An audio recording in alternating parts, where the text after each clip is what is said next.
Jitahidi sana kijana wa kiume, pale utakapooa, utakapokuwa na mke wako ndani, hakikisha vitu vyote vilivyopo pale ndani wewe umehusika 80%, yeye amehusika 20%. Tena ikiwezekana husika 90%, yeye ahusike 10%. Ukiwa na kitanda chako, kijana yeyote jeuri, yani mwanamke hawezi kukoloma kwenye hiyo hatua. Ukiwa na kitanda chako, ukiwa na godoro lako, ukiwa na sofa zako ndani, sio kwamba utamnyanyasa, sio kwamba utamtukana, sio kwamba labda utamsimanga kupitia hivyo vitu. Hapana, hivyo vitu vinajenga heshima kwenye nyumba ya kijana yeyote, yaani vinajenga heshima kubwa sana sana. Na wala sio kwamba utakapokuwa na kitanda, siku ambayo utaingia ndani na matope, sio kwamba atashindwa kukuzuia kwamba usipande kwenye kitanda kaoge. Sio kwamba atakuzuia, kwa sababu anajua ni vitu vya mume wake, na kwa kuwa ni vya mume wake anajua ni vitu vya wote. Sasa ingia kwenye chumba cha mwanamke, uishi kwa mwanamke ambaye kila kitu anacho.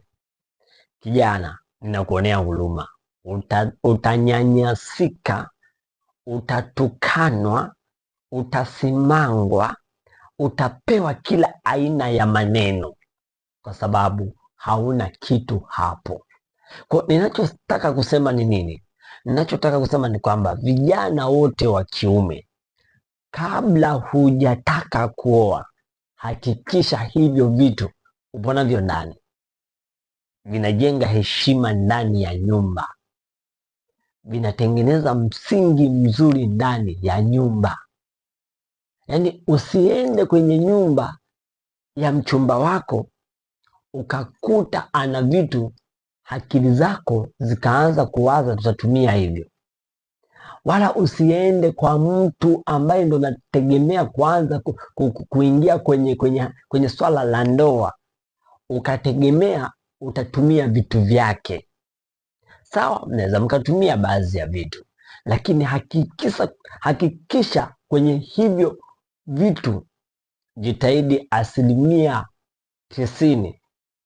viwe vya mwanaume, 10% ahusike yeye mwanamke. Na ndio maana leo ndoa za vijana wengi zinakuwa zinavunjika bila hata taratibu yeyote. Wameoana leo, kesho hamna ndoa. Wameoana jana, leo hamna